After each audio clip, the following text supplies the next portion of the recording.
Hi, and welcome to the RH Studio Vodcast. I'm Chris, and today it's an honor to have our esteemed guest, Lavine Hemlani, who needs little introduction in the Hong Kong market. Lavine is a former M&A investment banker who has gone on to achieve and inspire transformational success and in many of us. He was instrumental in bringing myself and my co-founder Tom together, introduced us. He is a director of the fantastic ocean cleanup company Clearbot, which we'll go into. He is a co-founder of green tech platform Carbon X Global. He's a co-founder of the enormously popular and fast-growing global networking community Founders Circle. And of course, most importantly, he is CEO of train-to-hire platform Xccelerate, which has over 40,000 alumni and counting. Lavine is a former TEDx speaker who's been profiled by Hong Kong Economic Times and Hong Kong Tatler. So it is a great pleasure to have him here today. Thank you, Lavine. Thank you, Chris. So let's get into it. Let's start with a little bit about your early life. I understand that you grew up, born and grown in Hong Kong. What was early life like for you in Hong Kong? And what was your background like? And what were your early memories? Yeah, I remember being a huge nerd. I remember being obsessed with wanting to learn and read things and investing in economics and energy and hedge funds and education. So I just felt like I was very, very curious all the time. I was very quiet, very introverted, very shy. So my best friend would be a book or multiple books. But I also enjoyed kind of doing things very centric around developing nations. I spent time in places like Nepal, getting to understand how it would like to be building a school or building a project. I felt very attached to, starting things that had meaning. So when I was like 14 or 15, I started a business where I could help other students get better grades by, using study notes that I created. So back in the day, you couldn't just put it on a cloud. Yeah. So I'd manually kind of create copies of these study guides and then sell them. I used that to create some funds for the trip to Nepal and raise some money for charity. And yeah, it was pretty fun. I remember trying to, at 15, go to some publishers and write a book about investments for teenagers and, pull together like 100,000 words. And then it was just really hard kind of managing that and university applications. But just remember being on overdrive mode all the time, just wanting to go, with an intense spark for advancement. Yeah, but you were quite introverted, you say. Yeah. It's hard to believe now, but that's incredible. And who were your early influences? Was it all coming from you? Were your parents? Did they push you to always try new things and sort of and be pioneering from an early age, or did it come from yourself from inside? I think it's a combination. I think there's a element of curiosity and this feeling of adventure. Adventure is one of my core values, and then seeking truth and seeking wisdom. I think has to come innate. It can't be forced, can't be external. Otherwise, it's not authentic, it's not pure. But it definitely helped that I could just be left alone and just be reading all day. I don't want to be in a shopping mall if I'm out with my friends or with my parents. I just leave me alone. Let me just kind of focus on things. Yeah. What was Hong Kong like for you? I mean, growing up in those days, I've been here for 10 years, but I don't know Hong Kong before that. Was it an environment that you enjoyed? How did you spend your time in the city, outside of the city? Did you explore nature? What was your relationship like with Hong Kong at an early age? I think it's still the same, tons of adventure, whether it's going to beaches or hikes. Hong Kong's so great for that. And then you also have a chance to go experience a lot of amazing things, whether it's restaurants or experiences or nightlife, which I don't really do that much these days. But, there's a time and a place for everything. And I think with Hong Kong, it really caters to a variety of different opinions. experiences, a variety of different expectations. You can get what you want out of it, you know. You continue to base yourself here in Hong Kong. Yeah. Obviously, the last couple of years have been trying for the city, but coming out of the pandemic is obviously an exciting time when things are opening up. How do you feel about the prospects, for your home city? I feel optimistic. I feel like some dark days for all of us, whether you're a founder or just a normal person. The sentiment sucked. And, that affects you. It obviously affects you. It affects your routines, your disciplines, your mindset. No matter how strong you are, it does affect you. And I think humans are very mimetic. We're creatures of our environment. So I'm glad to see that things are opening up. I think there's going to be a strong rebound. Very optimistic about the digital landscape when it comes to virtual assets or the way Hong Kong's looking at things like ESG, Greater Bay. There's a lot of buzzwords, of course, but in general, I think it's founders, entrepreneurs kind of wanting to put Hong Kong back on the map. And you're already seeing it with large-scale conferences and events and music festivals populating every single weekend. Yep, it's fantastic that this is happening, so we're all getting involved, I'm sure. Going back, I noticed that you started your career as an M&A, I believe an M&A analyst, and then an M&A investment banker, and that was in the States. Can you tell us a little bit about your path to the States and how that all started for you? Yeah. I was going to go to the London School of Economics, and then last minute I kind of went 180 and decided to go to University of Chicago. I had never even been to the States, so it was just, adventure. Adventure is a theme for me. So I knew that it would be really academically rigorous. I knew that it would be completely out of my comfort zone. And yeah, when I was in college, I was pretty heads down, wanting to become a hedge fund manager or I was very inspired by Warren Buffett or Charlie Munger, that you could acquire a lot of wisdom, you could build a lot of capital and wealth by creating these investment vehicles, and eventually you could give it all back, And that, I thought, was a form of very effective altruistic capitalism where you have a goal. Mm-hmm. And I really got inspired by people like a Rockefeller or Carnegie where, over their life, they're ferocious in pushing themselves to the absolute limit as businessmen, as entrepreneurs, as investors. And then they were also just as ferocious in giving all that wealth back to society. And I think that's very important. We're all going to die. No one leaves with anything. And legacies, kind of a silly concept as well. Yeah. So I got really inspired by that. And then, in college, University of Chicago is one of the top universities in the world. So I had a chance to go interview and speak to a lot of these firms. And I liked the idea of working with Lazard. Lazard is one of the best investment banks in the world.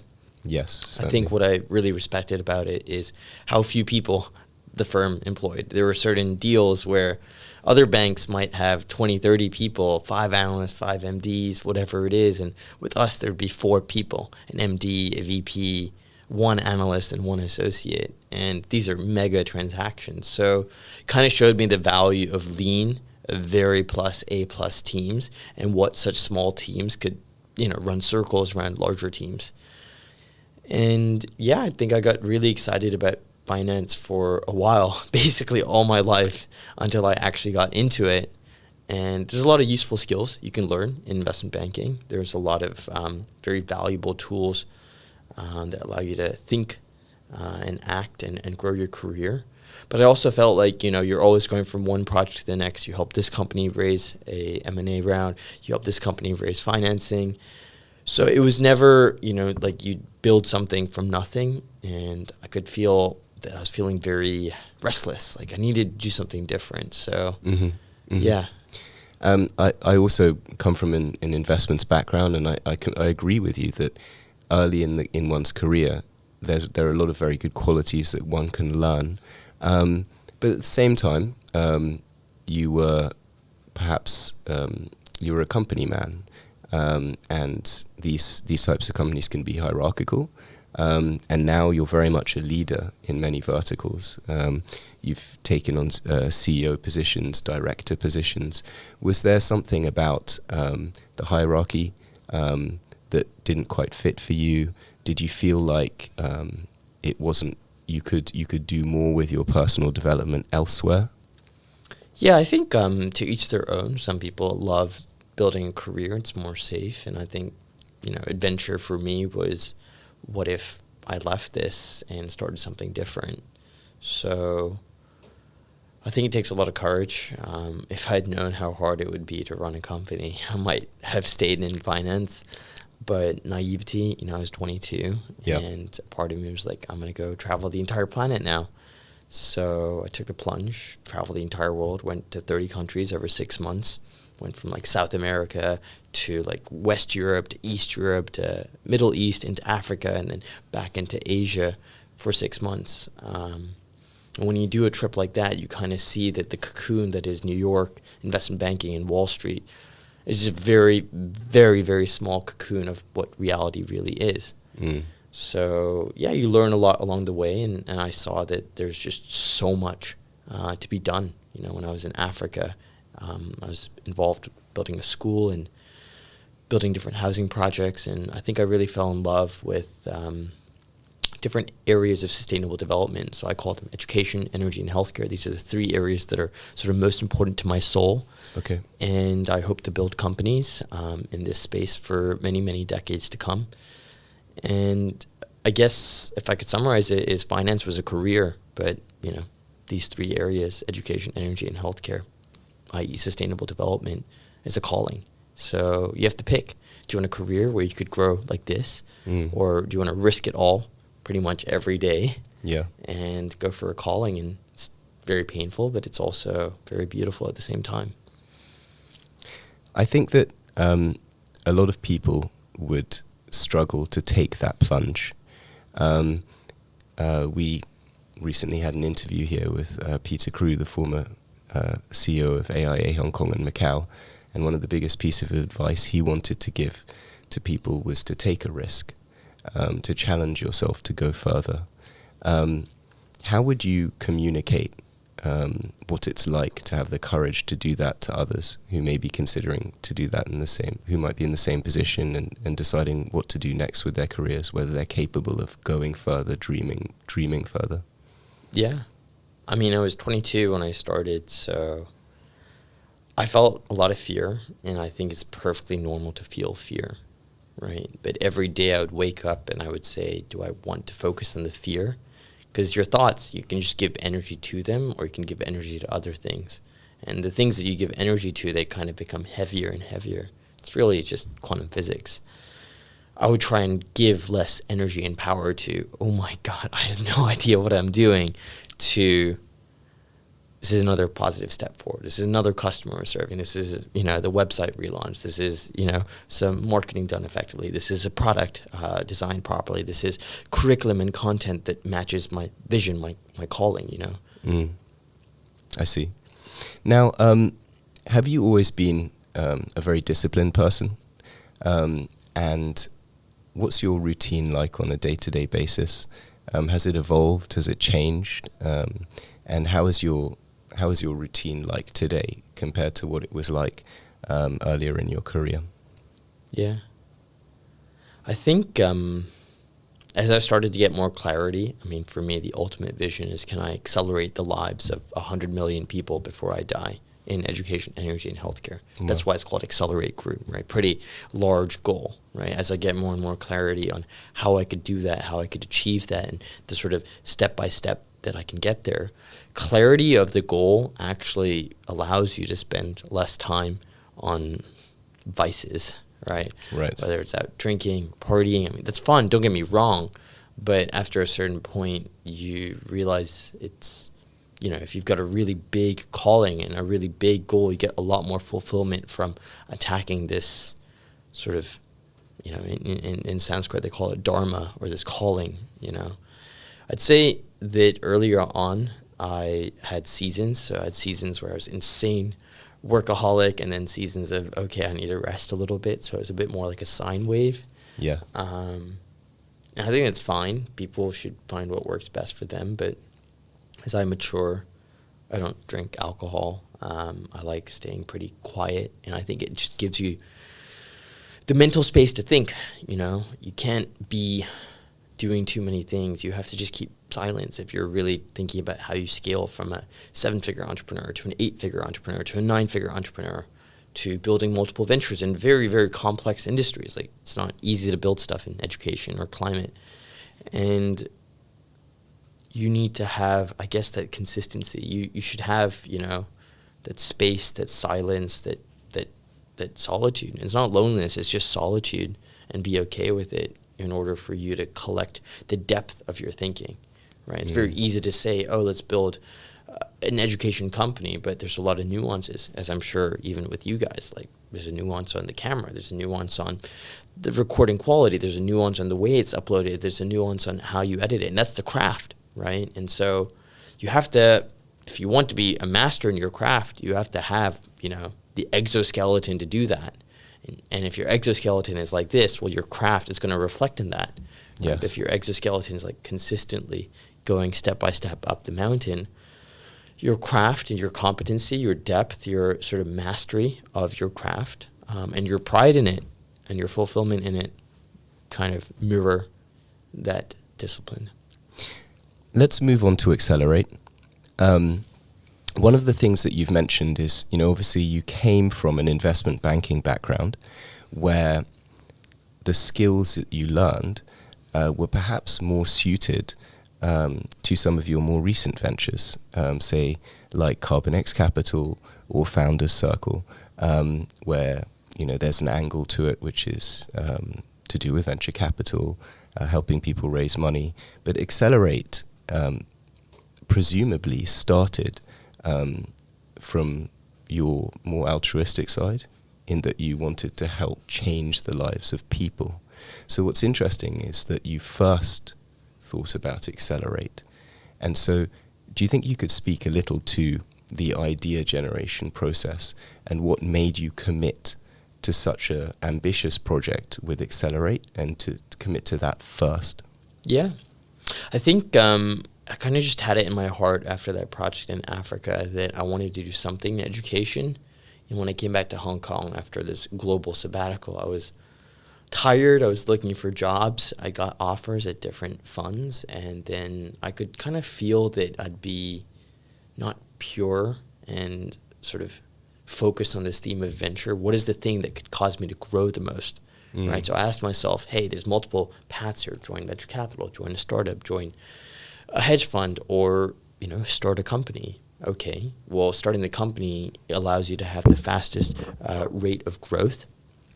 And I optimized for that, and I optimized for difficulty. I optimized for passion and sort of what my heart said would be right, which was education. I felt a very spiritual connection to it, and I still do. I think when you're so young, you don't know any better, so I kind of just jumped into it without thinking or understanding what I was getting myself into. I think what was really valuable was just piecing it step by step. Okay, so get a website, incorporate a business, get a bank account, get your first 10 customers, get your first 100 customers, make sure the product is good, make sure you start to hire a team.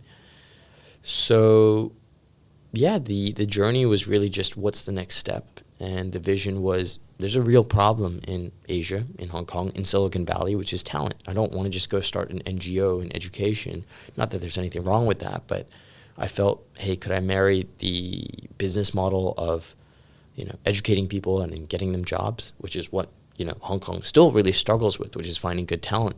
And vice versa, there's a whole audience of people that want to go get these jobs, right? There are people that, want to upgrade their lives, double their income, get into more fulfilling tech, product design, blockchain, cyber careers.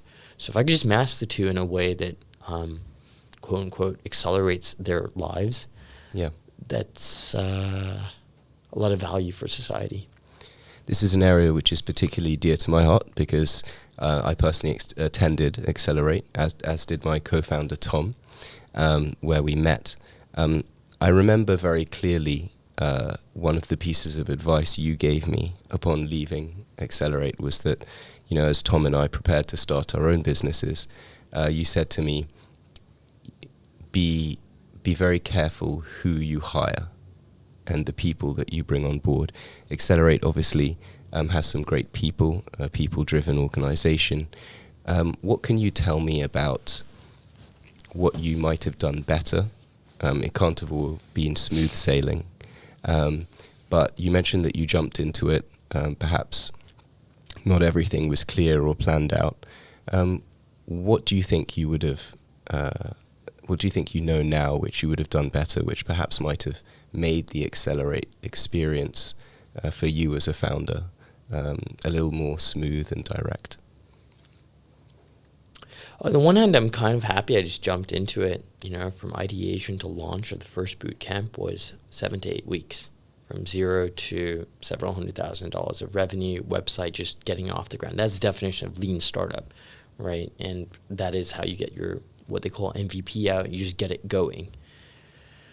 On the other, I think there is something to be said about launching a bit too fast. And there's something to be said about not having a more fleshed out organization structure, more fleshed out process on hiring people, process on vetting and sort of enabling talent to thrive in the organization. So you're person A here. A year from now, what does your job description look like? How does your job relate to KPIs, OKRs, all that jargon? But really just finding smart people is one thing. Retaining them, enabling them, and empowering them is a whole other challenge. And I think it's one that you have to be very humble in, right? I think we all have strengths, we all have weaknesses, and I try my best to learn from my mistakes. Yeah. Xccelerate has obviously had stellar growth, and one of the things that's looking forward with Xccelerate that we should cover is its Web3 focus.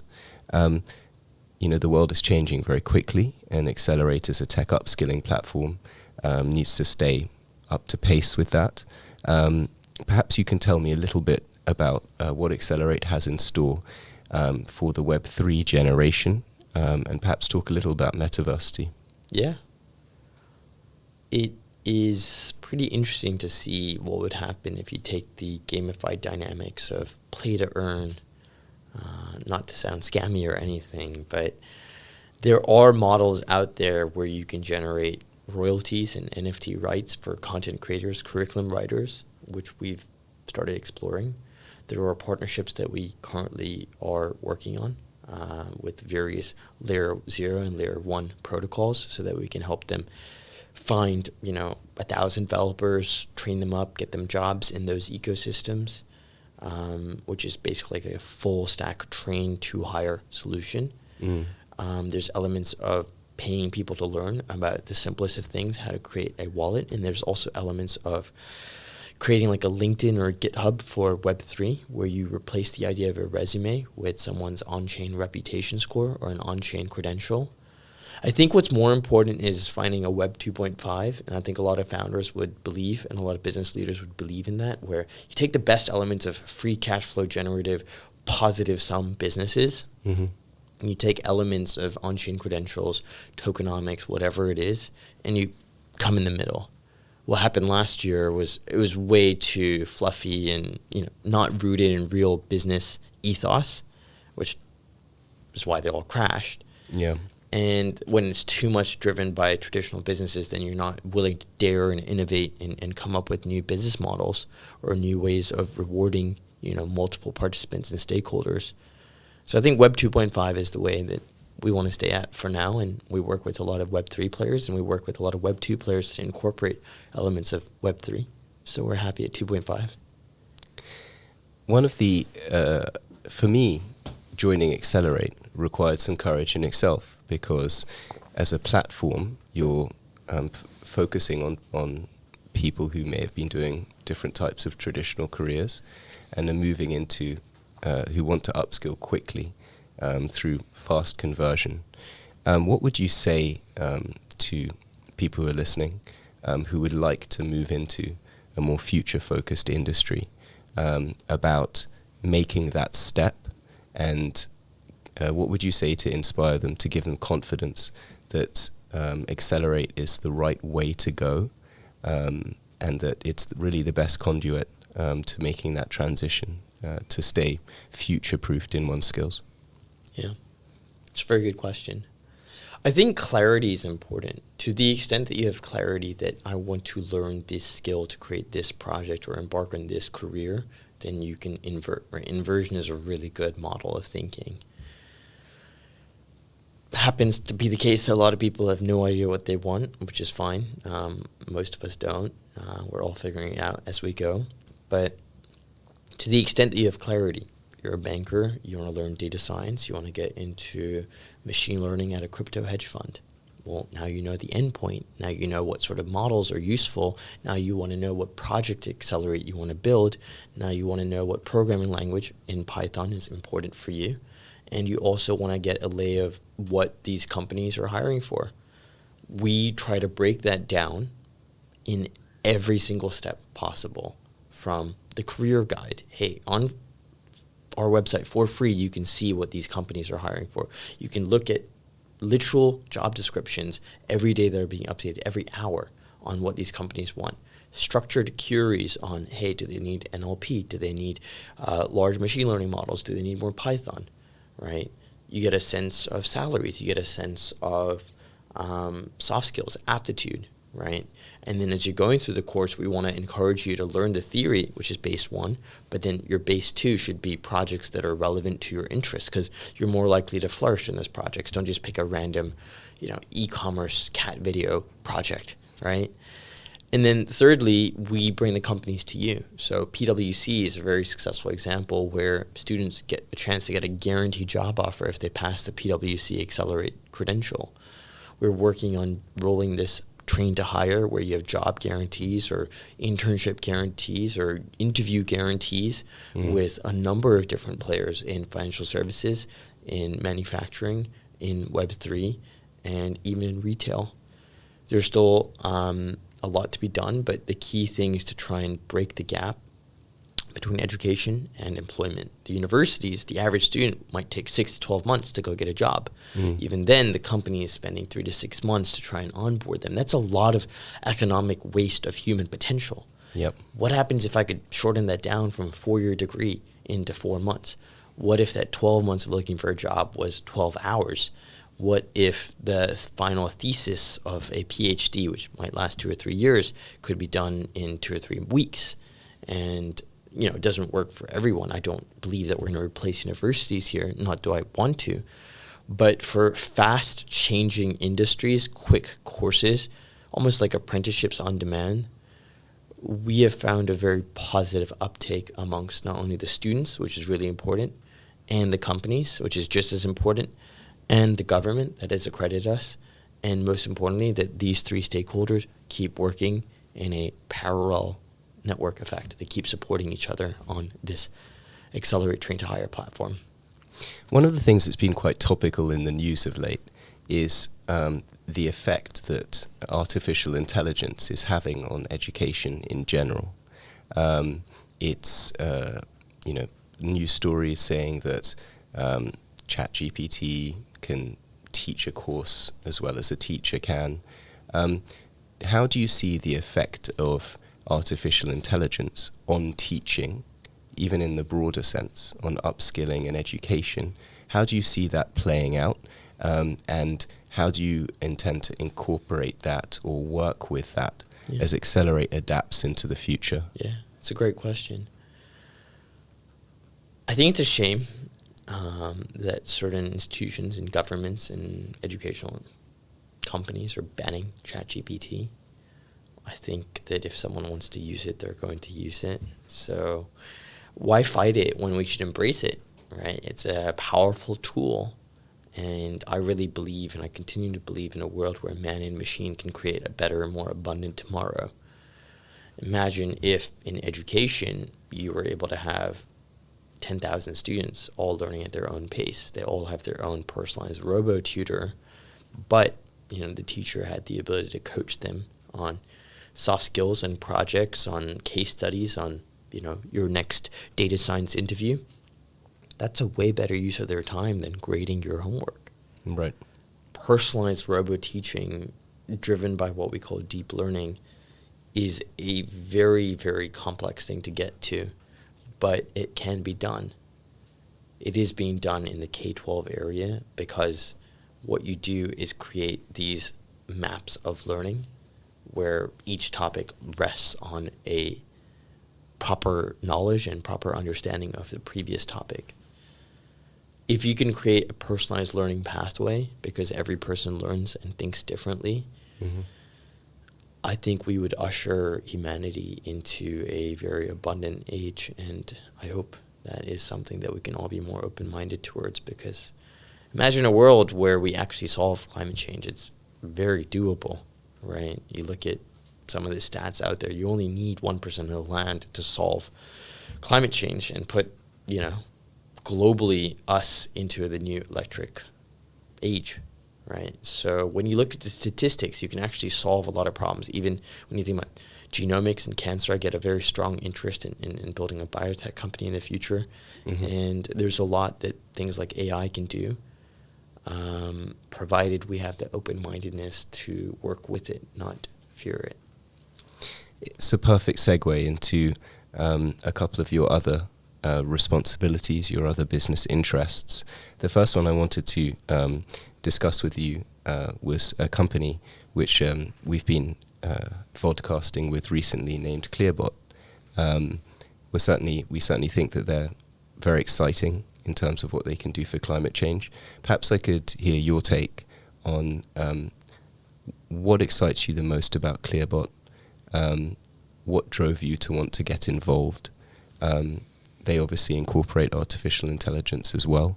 So it would be great to hear your take on why you're so supportive of their mission. Yeah. Sid, their founder, is a great guy. Kind of reminds me of when I was a young founder. I took him out to lunch one day, and we were doing a project for him with Xccelerate students, doing some data science work. I loved his passion. I loved his energy. I felt like he was a younger brother to me. And I'm sure if you ask him, he'd say I'm an older brother to him. I think with founders or anyone, what I've learned is as much as we get in the early years, we have a responsibility to pay it forward to the next generation. I love his passion, but I also can see that there's a lot of areas where pointing out blind spots or giving him infrastructure and tools for him to build his mental model of impact would make very quick, high-impact change in his scale. Connecting him with investors. So our first deal with Clearbot Capital, which is my climate venture, still very, very early stages, and most of my attention is still on Xccelerate. But where I can, I try to get involved with climate founders and give them, a springboard to succeed, whether it's network, mentors, connections, fundraising, deals, revenue, and B2B pipeline. And this is mostly run by my two co-founders in the business. But what's really important is if we have the right founder with the right mission, all it takes sometimes is a bit of a playbook and steer him in. And I think we could see this rolling out like the Clearbot playbook in a variety of different stories. On the subject of Clearbot, there's obviously some exciting developments that are happening in the future. Perhaps you can tell us a little bit about the mission behind Clearbot and what we can expect to hear, perhaps news flow-wise, milestone-wise, in the continued development of Clearbot over the next year or two. Yeah, I think if you look at the VC landscape in Hong Kong, if not Asia, there seems to be a gap between seed to Series A, Series B investments. That gap is even bigger when it comes to things like climate. So, and that gap is even bigger when it comes to venture capital firms that might have GPs that have gone and started companies or gone and scaled companies and gone and exited companies, for example. So Clearbot is a way to fill that gap, right? It's driven by two very passionate co-founders of mine.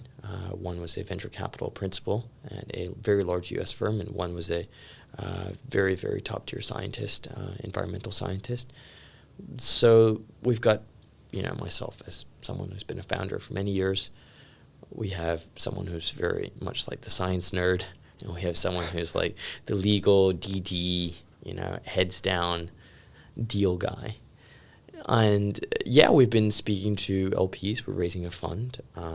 We've been speaking to a lot of founders, and we've shown them our stack of how we want to add value to them. And it's not just in investing in them. It's almost like very active portfolio management. So we'll take small stakes, controlled stakes, but then work with them. So like Sid, once we got involved, we wanted to make sure that we could introduce him to every sort of enterprise customer we could think of. And yes, we had a small investment from Carbon X Capital's own personal investment, right? Our own GP money. Great, but let's help him get more investors. Let's help him get more customers. Let's help him get mentorship. Let's help him get marketing. Let's help him scale his ESG. And I think that stack of how we can scale an entrepreneur is something that's very replicable. And as a quick plug, you can hear more from Sam Cook and Velichko Yanchev of Carbon X on the Climate Tech Talks podcast, which is also hosted by my colleague Tom. So plenty to hear there. Thanks, Tom. I'd like to talk a little bit about the Founders Circle project. What made you think about formalizing your networking abilities into a community? What was the idea which kind of sparked that, and how has that journey been? Yeah, I think along the way I had to go through some pretty challenging times. One of them was pretty tumultuous restructuring of the company.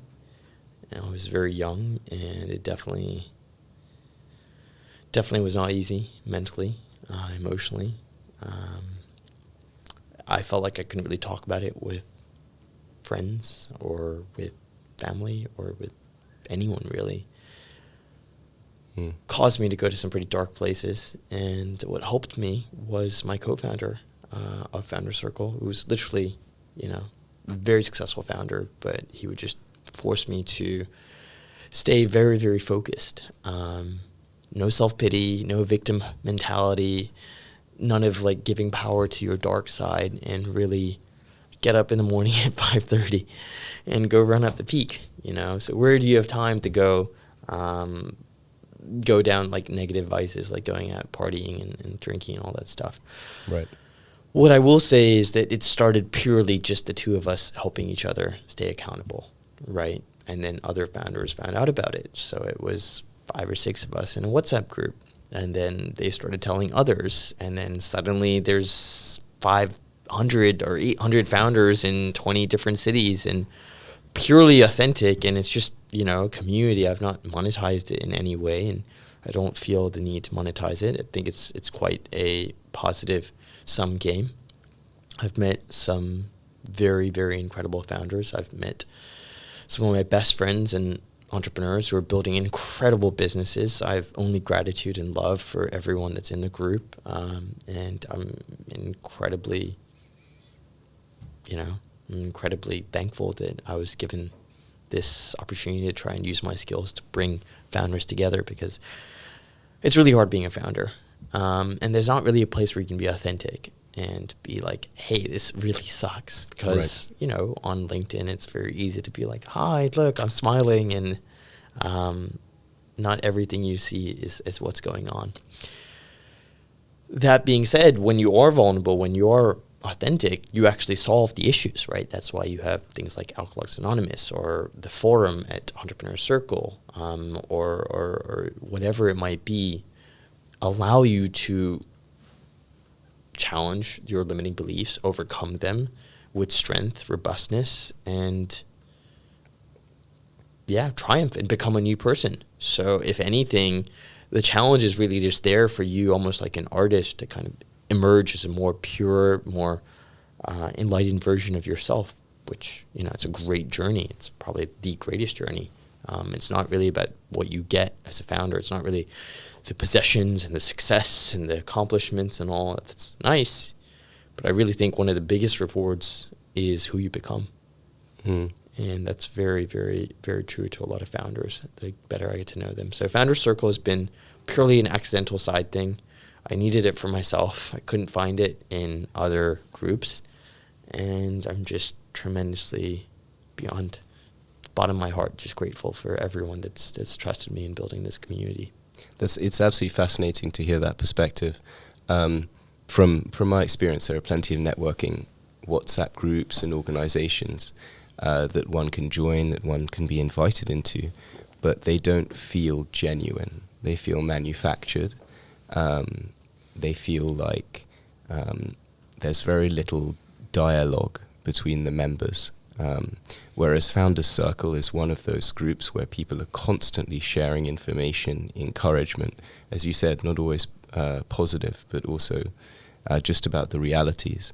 And so I've noticed that that's a very unique aspect, and I imagine that it comes from that genuine altruistic drive. So very interesting to hear. Thank you. Yeah, I think the key values for us is, I even do it whenever we run these events, which are offline or even the online ones. It's, we want to help people connect. We want to help people grow. And eventually when you grow, you should give back. So connect is all about just meeting people. Grow is like, the more smaller, intimate forums, 4, 5, 6 people really holding each other accountable. And give is really one of the greatest joys of being an entrepreneur, is to give selflessly and to give as abundantly as you can. For sure. I wanted to ask you a few questions about advice as we enter into the latter part of our interview. On a daily basis, are there any tools that you use or you recommend that make you more productive? Are there any perhaps any piece of software, any tools you use that just make things faster that people should really try out themselves? Yeah. I think there's 2 things. One,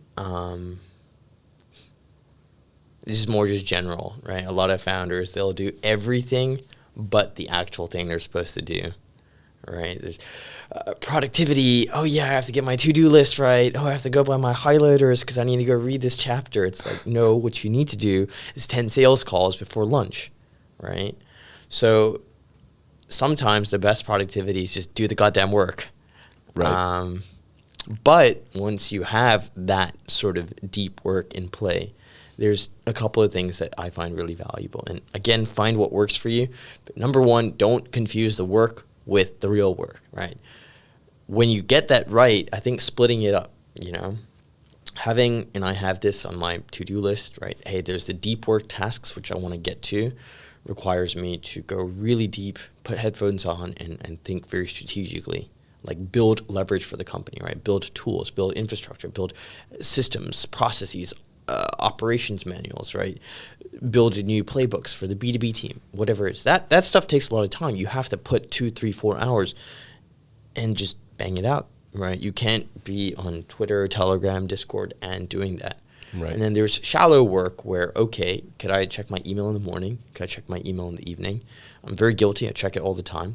But in general, if you can split your shallow work and your deep work, then you could find, slots where deep work is, I don't speak to my team, I don't speak to anyone, I just got to get that stuff out the way.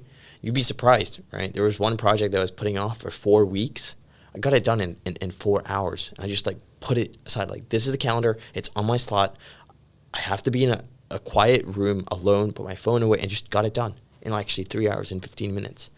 So you'd be surprised actually as a founder how much leverage you can do by creating deep work and then separating your shallow work. I think you should always ask yourself, hey, this deep work, is it the sort of work that's really going to move the needle forward, right? You could spend time cold calling random people, or you could set up automations and campaigns and marketing tools and run events where it's 1 hour gives you 20 units or 30 units of output. So really just getting the input and output ratio, right? That's been a massive mindset shift for me. I actually wrote a blog post about it just this morning. But once you have that, I think very tactically on tools, I love this app called Brain.fm. Really good for like focus beats, 30 minutes binaural beats, very, very beautiful beats. Okay. And yeah, I think some form of meditation app, like you need something in the morning or in the evening. It does help.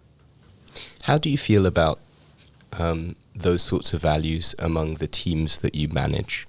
So obviously it's been very topical as we emerge from the pandemic. But what's the different leaders have different views on the balance between working separately, working collaboratively across the same table? You mentioned the importance of being able to put one's headphones on and disconnect in order to focus. What sort of boundaries do you set for your teams so that they can be as productive as possible? Yeah.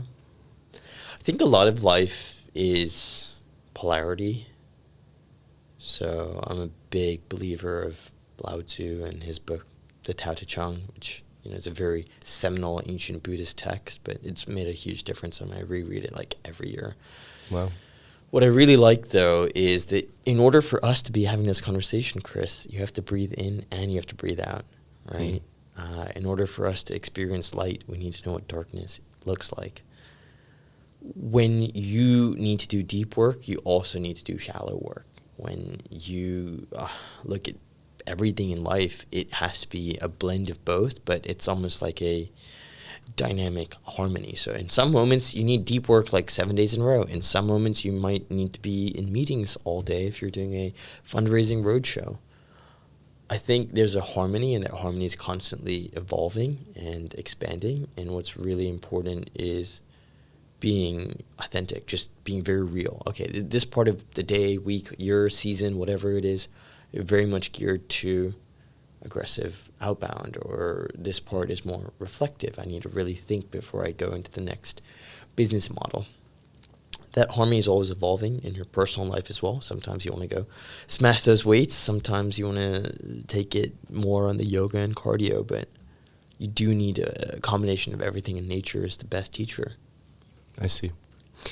And just to round off, you're obviously somebody who's inspired many already during your career, and there's a lot more that we can expect from you to come, I'm sure. But what's the biggest, if there was one thing, if there was one takeaway, one piece of advice that you could give to people who want to grow up and be like you, to achieve similar success, what would you say to them? What would you perhaps say to your younger self to inspire them? Yeah, I think the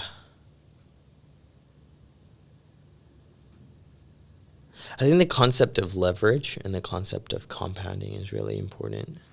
So leverage means that, are you spending your time in ways that's really, really intelligent? I could go spend the next 24 hours going to 24 different businesses. Hi, how are you? Can I work with you? I could spend the next 24 minutes sending messages on LinkedIn. I could spend 24 minutes recording something like this and make sure it reaches 24,000 businesses. Each one of these has a different input to output ratio and leverage multiplier. And there's no rule, and everything is different. For customer support, you might need more human touch. For hardware, you might want to do it at scale. Look into your own life and your own business and just see where you can find areas of more leverage, because the billionaire, they have 24 hours in a day as well. The people that have achieved enormous success, right, that I look up to, that you look up to, they got the same flesh and blood and skin and eyeballs that you and I do. So what are they doing differently? They're doing things where their 24 hours of input, which is what we all have, are creating vastly different outputs. That's all it comes down to. And if you could study and understand those concepts from like a physics or like a real world reality standpoint, that'd be very important. I think the second thing, I know you said just one. No, go ahead. It's to live your life by values. So I didn't realize how important it was, but as I mature, I've kind of define my life by 3 core values, and I think you should find your own. But for me, there's truth, adventure, and service. Truth is really understanding reality, like I just said, input and output, right? How things work, how polarity works, how very complex things actually work, and you simplify it. That really enables you to see through your glasses, your lens of, your consciousness a lot more clearer, which naturally gives you way more success because you know what works. You're not swimming in murky waters. Adventure, well, my whole life feels like an adventure. Day after day, it's like one giant adventure. You quit a job, you go to Africa, you build a school, you go build a company, you build some more, you fail, you struggle, it's an adventure. And then the last value is service, which, I believe to be very important as I mature, and I would love to help millions of people accelerate their lives in some way. Lavine, a fascinating and inspiring interview. We're grateful to have you as a guest, and we look forward to following your future progress, as I'm sure our audience does. So thank you very much. Thank you, Chris. All right.